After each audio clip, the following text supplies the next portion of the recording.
Assalamualaikum warahmatullahi wabarakatuh. Dalam kesempatan ini kita akan mempelajari materi kelas 10 mengenai puisi. Nah, sekarang kita akan mempelajari yang berkenaan dengan unsur luar puisi. Ya, kita mulai saja. Nah, sebelum menganalisis unsur luar puisi, kita akan menyimak dulu sebuah puisi karya Acep Zamzamnur. Saya akan bacakan dulu ya. Di sini berjudul Di Atas Umbria, Acep Zamzamnur.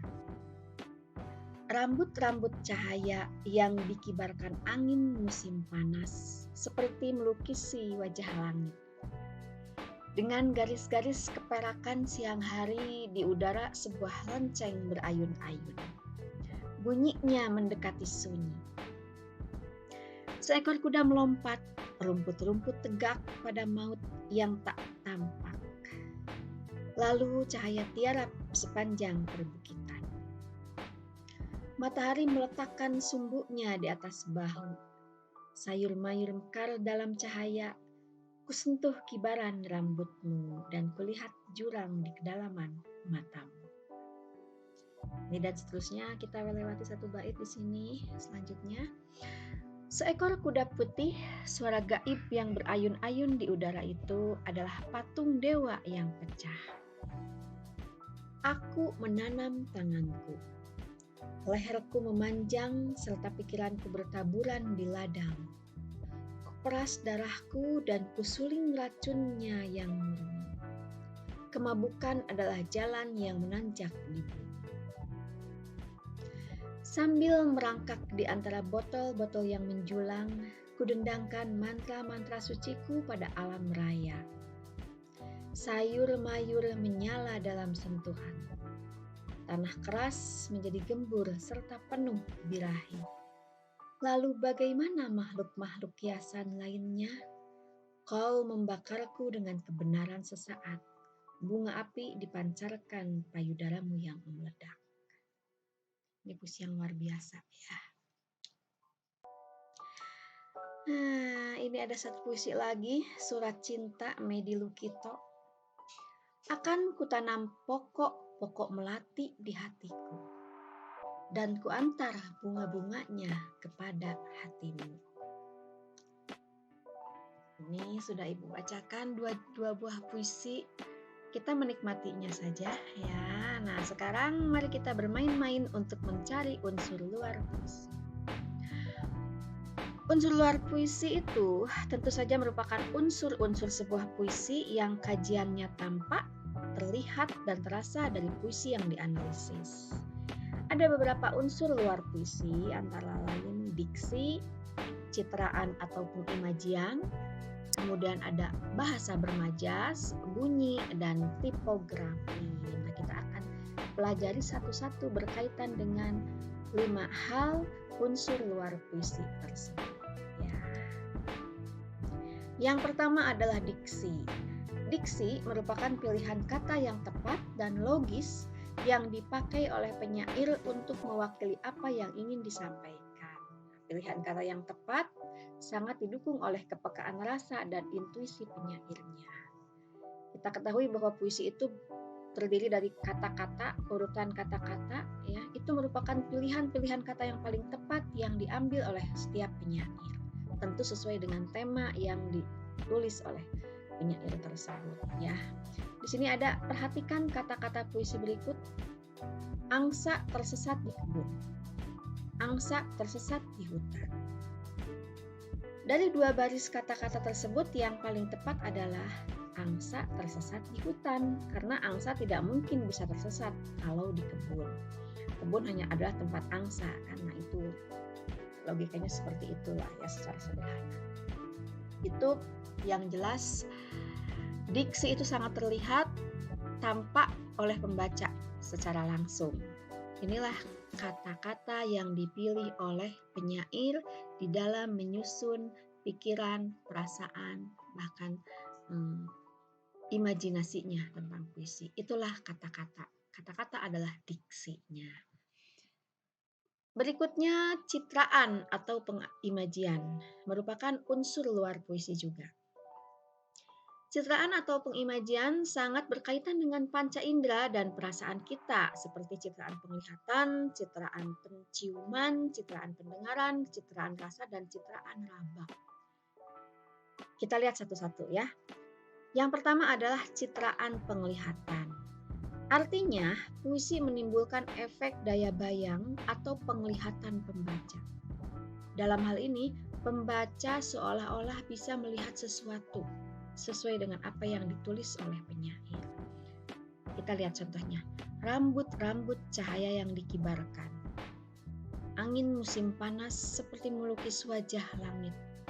Dengan garis-garis keperakan siang hari, di udara sebuah lonceng berayun-ayun.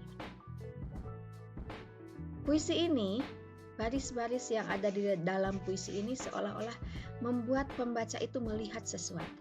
Itu sudah jelas sekali ya. Di udara sebuah lonceng berayun-ayun. Kita seolah-olah melihat sebuah lonceng. Kita seolah-olah melihat rambut. Itu adalah citra penglihatan. Banyak sekali contoh yang lain yang bisa dilihat dari sebuah puisi. Kemudian yang kedua nih ada contohnya ya.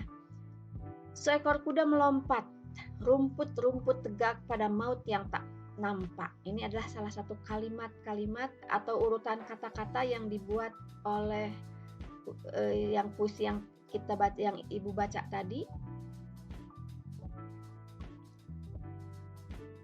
Lalu cahaya tiarap sepanjang perbukitan. Matahari meletakkan sumbunya di atas batu. Sayur-mayur mekar dalam cahaya. Ini pilihan kata yang diambil oleh diksi yang diambil oleh Acap Jamzam Nur ya, menimbulkan imaji penglihatan. Citra itu ini, jadi ini terlihat sekali citra penglihatannya di sini ya. Seekor kuda melompat, kita seolah-olah melihat kuda sedang melompat. Itu secara kasat matanya secara sederhananya begitu. Nah, itu adalah contoh citraan atau pengimajian, yaitu citraan penglihatan. Kemudian yang kedua, citraan penciuman. Nih, kekuatan daya penciuman penyair yang bisa menimbulkan efek kepada angan indera penciuman pembaca. Jadi pembaca itu seolah-olah mencium apa yang menjadi penciuman penyair. Sehabis hujan, bau tanah meruap ke udara. Nah, dalam hal ini kita pun bisa merasakan aroma bau tanah sehabis hujan. Aroma bau tanah itu semua paham, seperti itulah ya. Jadi seolah-olah kita ikut mencium dari apa yang dirasakan, yang dicium oleh penyair. Sehabis hujan, bau tanah meruap ke udara. Ini adalah sebuah contoh puisi yang lain. Nyanyian Suto untuk Fatima. W.S. Rendra, ini keren banget. 23 matahari bangkit dari pundakmu. Tubuhmu menguapkan bau tanah, sama bau tanah.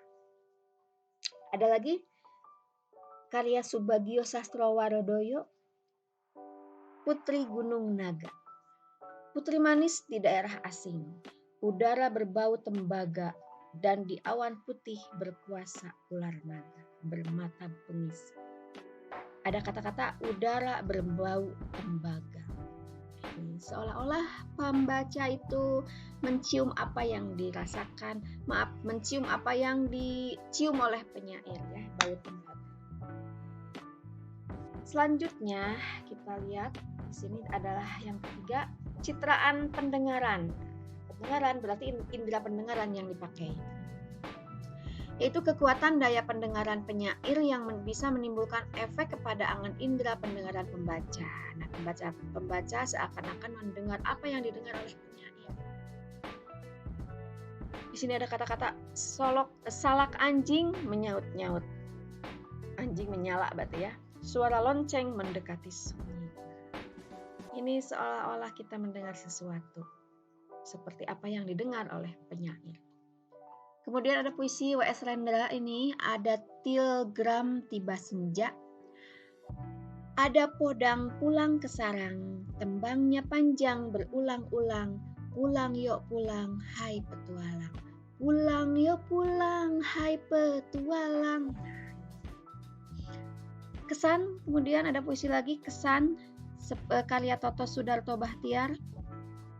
Jenis suara peri mengiang, hanya lagu orang-orang Malang dalam pengembaraan di bawah bintang, mengalir dari tiap sempat celah cendela. Jenis suara peri mengiang, dengarkan. Nah, ini adalah citra pendengaran. Nanti bisa dilihat contoh yang lain banyak sekali berkaitan dengan itu. Selanjutnya, citraan rasa merupakan kekuatan indera rasa penyair yang juga melahirkan efek indera rasa pembaca. Bisa dipahami ya. Jadi seolah-olah pembaca itu merasakan apa yang dirasa oleh penyair berkaitan dengan indera perasa. Manis, pahit, asin, kecut, dan sebagainya. Ini di sini ada kata-kata, kubayangkan air segar kelapa muda. Segar kelapa muda. Betapa asin garam kehidupan ini. Anggur rindu yang mengalir ke leherku. Nah, ini semua rasa. Pembaca merasakan apa yang dicecap oleh penyairnya. Gitu. Ini ada sebuah contoh puisi Subagio Sastrowardoyo, judulnya Pembicaraan. Hari mekar dan bercahaya, yang ada hanya surga. Neraka adalah rasa pahit di mulut waktu bangun pagi. Menggambarkan waktu bangun pagi itu mulut kita pahit. Jadi itulah neraka. Secara itu puisi lah ya, sebetulnya neraka tidak seperti itu, tapi ini hanya adalah sebuah puisi, judulnya Pembicaraan. Hari mekar dan bercahaya, yang ada hanya surga. Neraka adalah rasa pahit. Nah, itu kata-kata pahitnya saja yang kita garis bawahi sebagai gambaran neraka. Nah, itu adalah citraan rasa. Satu lagi ada citraan raba. Dengan kata yang lain itu citraan taktil ya. Ada telegram tiba senja. Kapuk randu, selembut tudung cendawan. Nah, selembut-lembutnya saling dua kali. Selembut tudung cendawan, kuncup-kuncup di hatiku, pada mengembang bermekahan. Itu adalah citra raba. Lembut, terasa kelembutannya.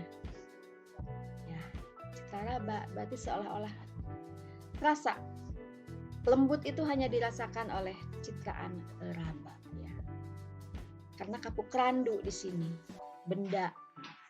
Jadi yang dirasakan adalah citraan raba. Nah, itu adalah beberapa citraan yang ada di dalam puisi yang dibuat oleh seorang penyair. Sekarang kita akan melihat unsur yang berikutnya adalah bahasa bermajas atau kiasan, figurative language. Bahasa bermajas digunakan untuk mendapatkan kesegaran dan kekuatan ekspresi. Jadi impresinya semakin kuat lah ya kalau di dalam cerita itu. Ketika seorang penyair menyampaikan sesuatu dan memanfaatkan bahasa kiasan, itu seakan-akan ekspresi penyair itu kuat. Kesannya lebih dalam gitu ya. Nah, di sini ada sebuah contoh judulnya Perasaan. Contohnya kata bermaja, bahasa bermajas yang perbandingan nih. Sesuai dengan gaya bahasa kan ya. Gaya bahasa perbandingan dipakai oleh J.E. Tatengkeng. Judulnya Perasaan Seni. Bagaikan banjir gulung menggulung, bagaikan topan seluh mendeluh. Demikian rasa, datang semasa, mengalir, menimba, mendesak, mengepung, memenuhi sukma, menawan tubuh. Nah, di sini ada kata bagaikan. Kata bagaikan ini merupakan gambaran perbandingan. Perbandingan itu kan bisa pertentangan, bisa persamaan. Nah, berarti ini persamaan di sini ya. Bagaikan banjir gulung menggulung, bagaikan topan seluh mendeluh. Kemudian ada contoh yang lain nih, blues untuk Boni, W.S. Rendra. Mana nih ya kata-kata yang menunjukkan majas perbandingannya? Mengepulkan asap rokok kelabu seperti tungku-tungku yang menjengkelkan. Keren sekali nih. Seperti tungku-tungku yang menjengkelkan. Seperti merupakan penanda perbandingan.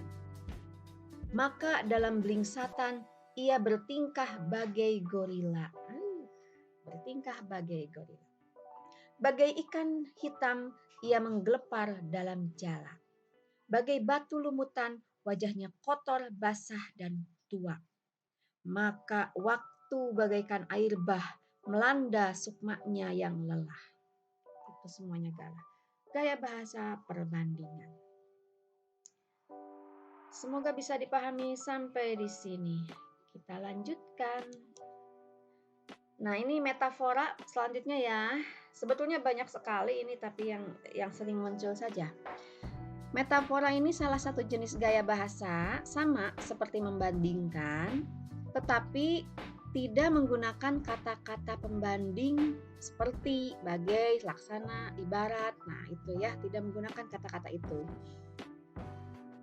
Di sini hanya ada dua term. Yang pertama tenor, yang dua vehicle, yang dibandingkan atau pembandingnya langsung. Misalnya nih, bumi ini perempuan jalang. Sebetulnya ini adalah begini, bumi ini bagaikan perempuan jalang, tapi ini metafora, jadi kata-kata pembandingnya sudah tidak ada. Bumi ini perempuan jalang. Wow, bumi ini perempuan jalang ya, kasihan. Hebat. Dari puisi Sebab Dikau, Amir Hamzah. Nih, aku boneka, engkau boneka. Penghibur dalang mengatur tembang. Di layar kembang bertukar pandang. Hanya selagu sepanjang dendang.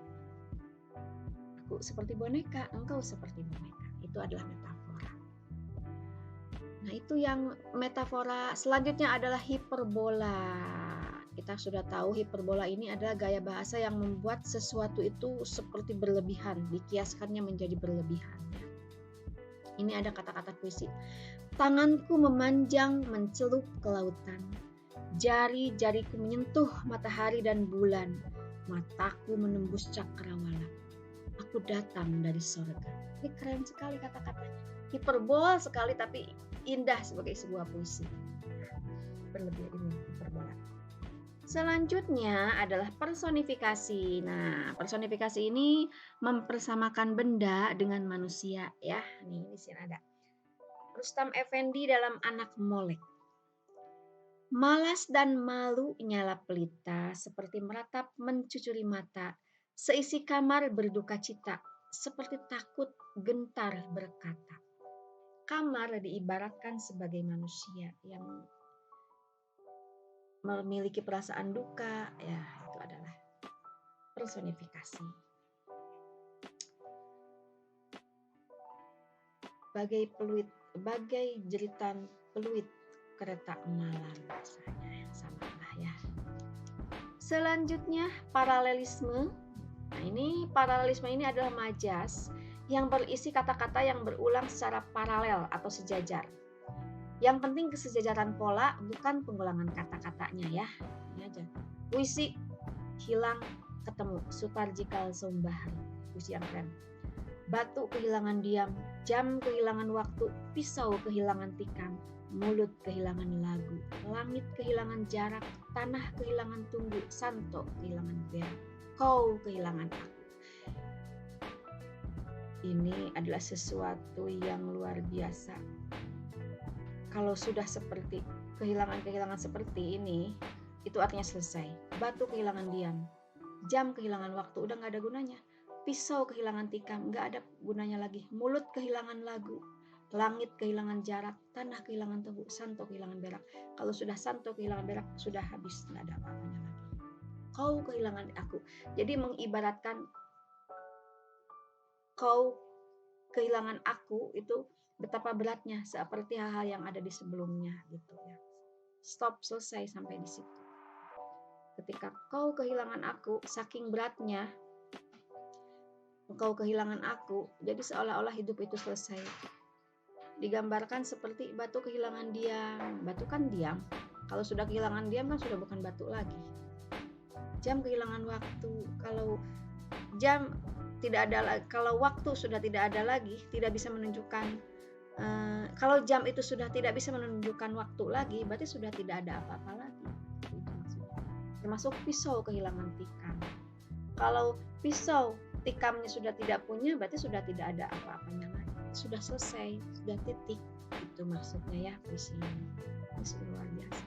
Nah, di sini digunakan oleh Sutardji Kalsombahri ini adalah paralelisme. Berarti berulang secara paralel atau sejajar. Kemudian yang terakhir, repetisi. Pengulangan unsur berupa kata, frase atau kalimat, baris atau bait. Nih, hampa Khairil Anwar. Sepi di luar, sepi menekan mendesak, sepi-sepi dipakai, lurus kaku pohonan tak bergerak, sampai ke puncak sepi memagut. Tak kuasa tu kuasa melepas renggut, segala menanti sepi. Di sini banyak sekali repetisinya. Sepi diulang beberapa kali, tapi tidak menunjukkan kebosanan pembacanya, karena pengulangan ini sangat penting. Pengulangan ini dibutuhkan sekali di dalam puisi ini. Segala menanti, kalau segala menanti ini supaya lebih kuat gitu kesannya. Jadi diperlukan pengulangan. Bisa jadi pengulangan sebuah puisi itu karena kalau penyairnya itu baru belajar, mungkin karena kehilangan kata-kata ya. Tapi kalau penyair seperti ini bukan karena kehilangan kata-kata, tapi memang dipentingkan di dalam puisi itu. Gitu. Ya, kita lanjut. Nah, sekarang kita lanjutkan ke bunyi. Unsur luarnya itu. Bunyi dalam puisi menghasilkan rima dan ritma. Nah, kalau rima merupakan pengulangan bunyi dalam puisi sampai membentuk suatu musikalitas. Nih ya. Dalam ritma terdapat onomatope, misalnya ningiau, pus, ini terhadap bunyi-bunyi yang ada merupakan tiruan ya. Kemudian ada pola bunyi, aliterasi, yaitu pengulangan bunyi konsonan yang sama. Kalau asonansi, pengulangan vokal yang sama. Ini nyanyiku paling sulit. Contoh aliterasi, pengulangan bunyi N dan Y ya, ini.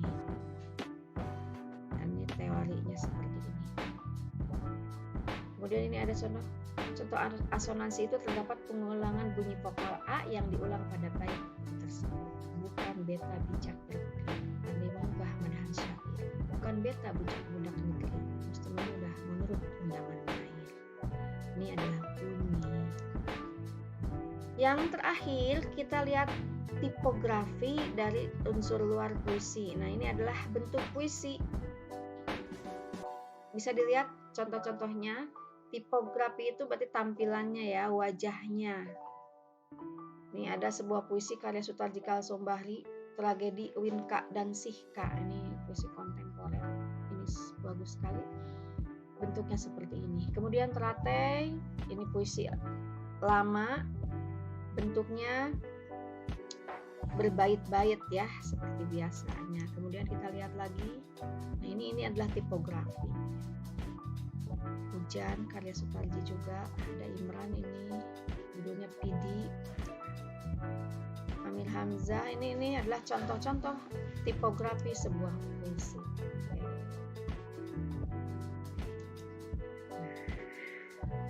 Terakhir adalah salah satu puisi Terluka karya Sutardji Kalsombahri dengan tipografi seperti ini. Ini unik sekali. Nah, itu yang bisa disampaikan hari ini. Nanti kita akan bertemu di unsur dalam puisi.